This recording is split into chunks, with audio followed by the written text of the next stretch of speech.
कार्यशैली पे बड़ा सवाल है कि आप एक पेपर नहीं करा रहे हो। एक बार जाके उस गार्जियन को पूछिए जिसने अपने बच्चों को पढ़ाया है, उस स्टूडेंट को पूछिए उन लोगों का हालत क्या गुजर रहा है। हमें एनटीए से एक्सपेक्टेशन था कि वो सब 2024 के बाद तो ये सब ठीक कर देंगे, बट उन्होंने नहीं करा। बच्चों को तो बहुत ही ज़्यादा मेंटल ट्रॉमा आ जाता है, एक ब्रेकडाउन हो जाता है। जो गवर्नमेंट का जो पूरा स्टाफ है उनसे कहाँ बाहर जा रहा है पेपर कैंसिल नहीं होना चाहिए। इससे पता लगता है कि सिस्टम में अभी भी कमियां हैं। पेपर ऐसे तो लीक होते नहीं है, इसका मतलब बहुत बड़े स्तर के ऊपर कुछ ना कुछ तो कल्यूजन है, मिली भगत है, पॉलिटिकल पेट्रोनेज है। बिल्कुल हमारी सरकार बहुत संवेदनशील है, इसमें बिल्कुल भी किसी को भी बख्शा नहीं जाए। बीजेपी को जवाब देना पड़ेगा, प्रधानमंत्री जवाब दे, शायद प्रधानमंत्री एक और मन की बात कर देंगे उनके लिए, तो नहीं होगा। हम एक एग्जाम बिना पेपर लीक के नहीं करा पा रहे और हम विश्वगुरु बनने का दावा करते हैं, मतलब कितना फर्जीवाड़ा है सरकार में। नीट मतलब साफ सुथरा, ये नीट NEET बिल्कुल भी साफ सुथरा नहीं है। इस नीट में जितनी गंदगी है बीते कुछ सालों में देखी गई, उसका मुजाहिरा बीते 10 दिनों से हम सब देख रहे थे और लगातार पड़ते प्रेशर के बाद सरकार के कानों पर आज जूं रेंगी है। जहां पेपर लीक होने की तमाम खबरों के बाद नेशनल टेस्टिंग एजेंसी यानी NTA ने 3 मई को हुई NTA नीट की परीक्षा को रद्द कर दिया है। अब परीक्षा कब होगी, कैसे होगी, कहां होगी, फीस का क्या होगा, ऐसे कई सवाल हैं जो आज छात्र जानना चाहते हैं। लेकिन हमारे लिए आज सबसे जरूरी है सिस्टम से सवाल पूछना। अभी तो लग रहा है कि 22 लाख बच्चों की मेहनत पर आज जैसे पानी फिर गया है। आखिर 17-18 साल के मासूमों को इस परेशानी में डालने का जिम्मेदार कौन है? कौन है वो लोग जिन्होंने बच्चों की महीनों की मेहनत पर पेपर लीक का ग्रहण लगा दिया है? ये ऐसे सवाल हैं जो आज हर छात्र पूछ रहा है, छात्रों के माँ बाप पूछ रहे हैं, जिसका जवाब NTA को देना ही होगा। केंद्र सरकार को देना होगा क्योंकि 2 सालों में नीट पेपर लीक की ये एक और बड़ी घटना सामने आई है।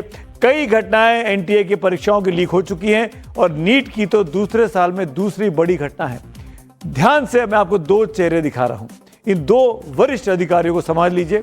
फ्री एंड फेयर एग्जाम तरीके से एग्जाम कराने की जिम्मेदारी NTA के इन 2 महानुभावों के पास है। एक का नाम है प्रदीप कुमार जोशी, जो कि बहुत अच्छे शिक्षाविद माने जाते हैं, NTA के चेयरपर्सन हैं, और दूसरे का नाम अभिषेक सिंह, जो कि बहुत ही काबिल IAS अधिकारी माने जाते हैं, NTA के मेंबर सेक्रेटरी हैं और डायरेक्टर जनरल हैं। आज इन्हीं अफसरों से देश सवाल पूछ रहा है। इसके अलावा 12 वरिष्ठ अधिकारी हैं जो NTA की गवर्निंग बॉडी में आते हैं। हर साल करोड़ों रुपए सिक्योरिटी प्रोटोकॉल के नाम पर खर्च किए जाते हैं। हर परीक्षा में जैमर्स लगाए जाते हैं, बायोमेट्रिक्स होती हैं, CCTV से निगरानी की जाती है, छात्रों की बुरी तरीके से फ्रिस्किंग की जाती है, कड़े, चप्पल, घड़ियां, टोपी, जैकेट सब उतरवा लिया जाता है। उसके बावजूद भी छात्र तो कुछ नहीं कर पाते बेचारे, वो तो इस फ्रिस्किंग के फेरे में रह जाते हैं। लेकिन पेपर करवाने वाले, जी हाँ, पेपर करवाने वाले, चाहे वो ये अधिकारी हो या इनके मातहत काम करने वाले सैकड़ों हजारों लोग, वो कहीं ना कहीं मिली भगत कर करप्शन कर पेपर को लीक करवा रहे हैं। गजब चल रहा है इस देश में। अगर NTA करोड़ों छात्रों की परीक्षा का जिम्मा लेती है, करोड़ों रुपए की फीस लेती है, तो पेपर लीक होने की जिम्मेदारी भी NTA के अधिकारियों पर ही है। छात्रों को यह जानने का हक है कि उनके भविष्य का फैसला करने वाला फॉर्मूला क्या है।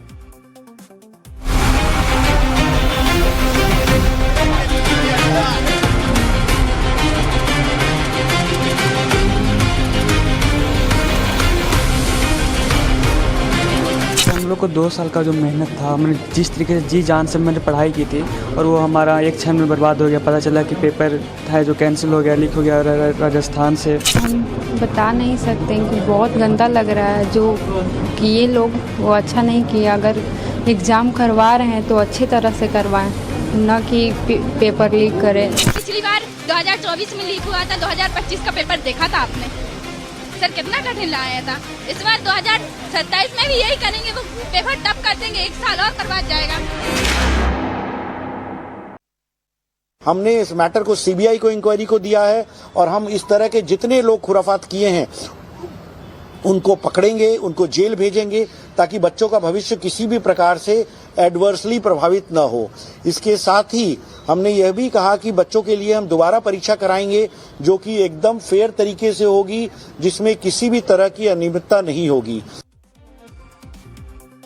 नेल्सन मंडेला का नाम तो सुना होगा आपने, साउथ अफ्रीका के बहुत बड़े नेता रहे, दुनिया भर में इनका नाम है। इनका एक कोट पढ़ के सुनाता हूं।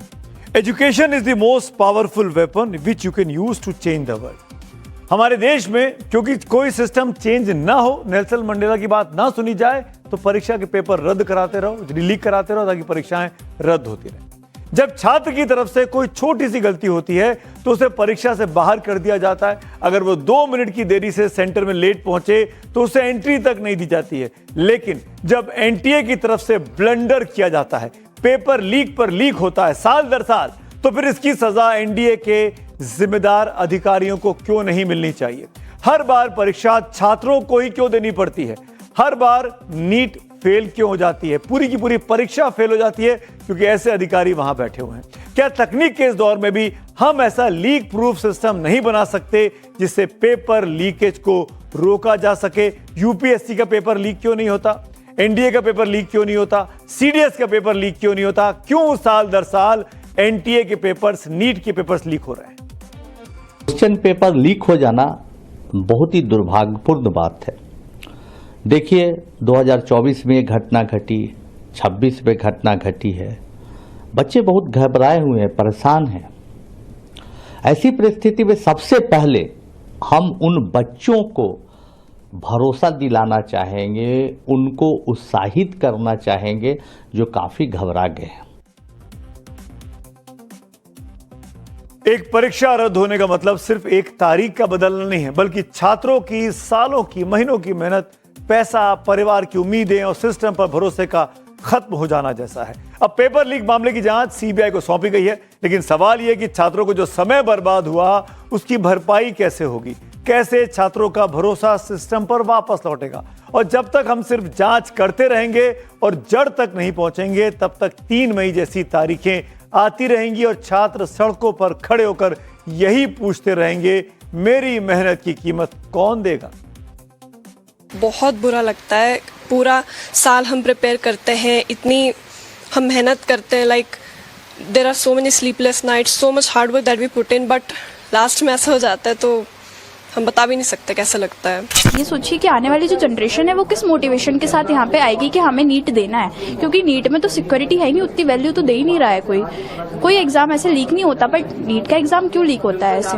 हम लोगों ने बहुत मेहनत करी है, 15-15 घंटे पढ़ा है हम लोगों ने, सारी चीजों से हटा दिया हम लोगों ने, कुछ नहीं, कहीं नहीं जाते थे, कोई फंक्शन में नहीं, कोई फ्रेंड से नहीं, कुछ पार्टी नहीं, बट अब हम लोगों के साथ ऐसा हो रहा है तो हम लोगों को बहुत बुरा लग रहा है। मैंने पहले टाइम में अपना 100% एफर्ट दिया था, अब उसके बाद भी कुछ नहीं हो पा रहे। मेरे साइड से कुछ फॉल्ट नहीं था, वो तो पेपर वाले की इशू थी ना, उसमें मैं कुछ नहीं कर सकती थी।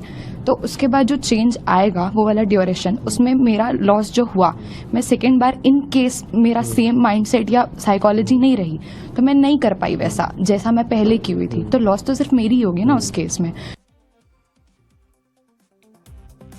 परीक्षा रद्द होने के बाद छात्रों में निराशा, गुस्सा और भविष्य को लेकर चिंता साफ तौर पर दिखाई दी। लगातार पेपर लीक की घटनाओं से छात्र गुस्से में जमकर प्रदर्शन किया। विरोध प्रदर्शन कर रहे कार्यकर्ताओं ने दोषियों के खिलाफ सख्त कार्रवाई की मांग की और केंद्रीय शिक्षा मंत्री धर्मेंद्र प्रधान का इस्तीफा तक मांगा। विद्यार्थी जो है, पूरे देश के विद्यार्थी जो हैं सड़कों पे हैं, नीट के विद्यार्थी सड़कों पे हैं, वो मांग कर रहे हैं कि सरकार कहां है, सरकार कहां है।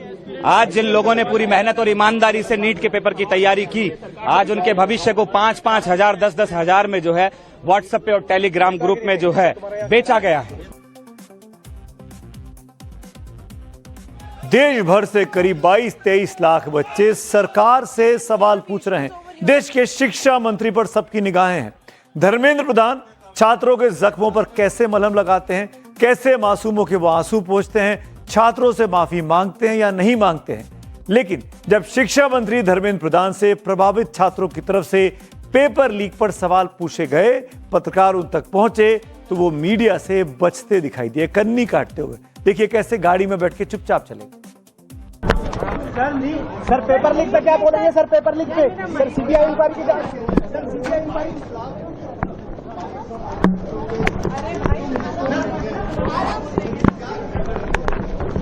अब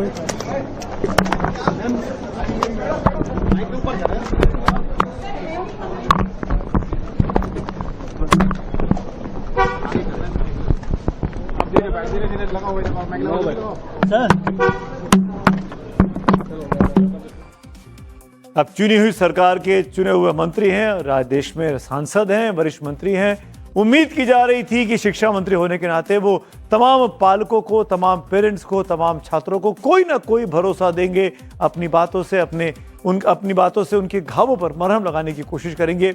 लेकिन मीडिया के सवालों के जवाब धर्मेंद्र प्रधान ने नहीं देने चाहिए थे। पेपर लीक हो गया, परीक्षा रद्द हो गई, ऐसे में शिक्षा मंत्री से सवाल तो पूछे ही जाएंगे। खैर, उन्होंने जवाब नहीं दिए, लेकिन राहुल गांधी ने पलटकर सरकार पर जरूर सवाल दाग दिए। राहुल गांधी ने एक्स पर पोस्ट करके लिखा, 22 लाख से ज्यादा छात्रों की मेहनत, त्याग और सपनों को इस व्यवस्था ने कुचल दिया। यह सिर्फ नाकामी नहीं, युवाओं के भविष्य के साथ अपराध है। सवाल इस बात का है कि जो उनके माँ बाप ने खर्च किया कोचिंग पर या परीक्षा जाने पर, जो मेंटल ट्रॉमा इन 22 लाख बच्चों पर हुआ होगा, उसका जिम्मेदार कौन है? और सवाल इस बात का है कि ये जो पेपर लीक माफिया हैं, इनके अंदर इतना हौसला आता कहां से? इनको सरकार का या कानून का कोई डर क्यों नहीं है? और इसका सिर्फ एक जवाब है, क्योंकि इनको संरक्षण भारतीय जनता पार्टी के लोग और भारतीय जनता पार्टी देती है। उनके भाई, बंधु, सखा यही सब पेपर लीक कर रहे हैं। असलियत यह है कि आज धर्मेंद्र प्रधान को अपने पद पर बने रहने का कोई नैतिक अधिकार नहीं है, और हम एक एग्जाम बिना पेपर लीक के नहीं करा पा रहे हैं, और हम विश्वगुरु बनने का दावा करते हैं। मतलब कितना फर्जीवाड़ा है। दरअसल पेपर लीक के इस मामले का खुलासा तब हुआ जब टेलीग्राम ऐप के जरिए पीडीएफ फाइल ट्रांसफर की गई। जांच अधिकारियों का कहना है कि सवालों की पीडीएफ इसी प्लेटफॉर्म के जरिए ट्रांसफर की गई। बताया जा रहा है कि इस ग्रुप का नाम प्राइवेट माफिया, जी हां, प्राइवेट माफिया रखा गया था। इसमें 400 मेंबर जुड़े हुए थे और इसका पासवर्ड एसओजी को शक है कि यह नेटवर्क सिर्फ राजस्थान तक सीमित नहीं था, इसमें कई राज्यों के लोग शामिल हो सकते हैं। अब जान लीजिए कि कैसे ये पेपर लीक हुआ और कैसे नीट की परीक्षा को रद्द करने में 10 दिन तक का वक्त लग गया। नीट की परीक्षा 3 मई को हुई थी। 4 मई को राजस्थान के सीकर से पेपर लीक हो गया। माफ करिएगा, 3 तारीख को परीक्षा होनी थी। 1 मई को राजस्थान के सीकर से पेपर लीक हुआ। 2 मई को सोशल मीडिया पर पेपर वायरल हो गया। इसके बाद 3 मई को छात्रों ने नीट यूजी की परीक्षाएं दी, यानी पेपर लीक होने के बाद ही परीक्षा हुई। 4 महीने पेपर लीक होने की खबर ने जोर पकड़ लिया, लेकिन इसके बावजूद 5 मई को सबसे पहले एनटीए ने, नेशनल टेस्टिंग एजेंसी ने कहा कि यह तो अफवाह है, ऐसा कोई पेपर लीक नहीं हुआ। 7 मई को राजस्थान, उत्तराखंड से भी अनियमितताएं की खबरें आनी शुरू हो गई, वहां भी पेपर लीक के तमाम चीजें पकड़ी गई। इसके बाद 8 मई को एनटीए ने राजस्थान एसओजी को जांच सौंपी। 9 मई को सीकर, झुंझुनू और देहरादून से 18 आरोपी हिरासत में लिए गए। 10 मई को एसओजी ने जांच में पाया कि गेस्ट पेपर के 120 प्रश्न, जी हां, जो गेस्ट पेपर होता है उसमें 120 प्रश्न ऐसे थे जो ओरिजिनल पेपर से हूबहू मैच कर रहे थे। बिल्कुल बहुत स्मार्टली गेस्ट पेपर बना के दिया गया, कुछ और क्वेश्चन जोड़ दिए गए, लेकिन 120 सवाल ऐसे रखे गए जो हूबहू मैच कर रहे थे रियल पेपर के साथ, जो 3 मई को आया था। 11 मई को विपक्षी नेताओं ने सरकार को कटघरे में खड़ा करना शुरू कर दिया। मामले ने बहुत ज्यादा सियासी तूल पकड़ा। इसके बाद आज एनटीए ने नीट परीक्षा को रद्द करने का फरमान जारी करा और सीबीआई को जांच सौंपी। जैसे ही तथ्य आए हैं कि पेपर लीक हुआ है, 320 क्वेश्चन में से 120 क्वेश्चन ऐसे जो हूबहू प्रश्न पत्र के हैं, तो सरकार ने तुरंत परीक्षा भी रद्द कर दी और सीबीआई जांच के आदेश दिए। अब जो भी कोई दोषी है, चाहे वो केरल का हो चाहे सीकर का हो, अब नहीं बच पाएगा। अब सवाल ये कि 2024 में पेपर आउट हुआ, 25 में हुआ और 26 में हो रहा है। 3 साल लगातार एनटीए से पेपर आउट हो रहे हैं। जब तक आप तय में नहीं जाएंगे तो ये आगे भी ऐसी स्थिति बनती जाएगी। अब तमाम छात्रों और पेरेंट्स के मन में सवाल होगा, आगे क्या? एनटीए ने परीक्षा रद्द करते हुए छात्रों को भरोसा दिलाया है कि जल्द ही दोबारा फिर से परीक्षा होगी। इसके लिए दोबारा रजिस्ट्रेशन करने की जरूरत नहीं होगी। स्टूडेंट्स को आवेदन और अन्य डिटेल्स वही रहेंगी जो अभी थी। इसके लिए छात्रों से किसी तरह का अतिरिक्त शुल्क भी नहीं लिया जाएगा। परीक्षा की तारीखें और एडमिट कार्ड से संबंधित सभी डिटेल्स एनटीए की वेबसाइट पर, आधिकारिक वेबसाइट पर जारी की जाएंगी। एनटीए ने कहा है कि छात्र सोशल मीडिया और अन्य किसी भी माध्यम पर भरोसा ना करें और जो हेल्पलाइन नंबर्स हैं, स्टूडेंट्स या पेरेंट्स को किसी भी तरह की कोई जानकारी चाहिए तो एनटीए से इन हेल्पलाइन नंबर और ईमेल से संपर्क कर सकते हैं। हमने जानबूझ के पूरा डिटेल आपके सामने स्क्रीन पर रख दिया है। इसको स्क्रैप को लेकर रखिए और ये आपके काम आ सकता है अगर आपका बेटा, आपकी बेटी एग्जाम में अपीयर हो रहा है इस नीट के लिए। सवाल फिर भी वही है जो मैं लगातार पूछ रहा हूं।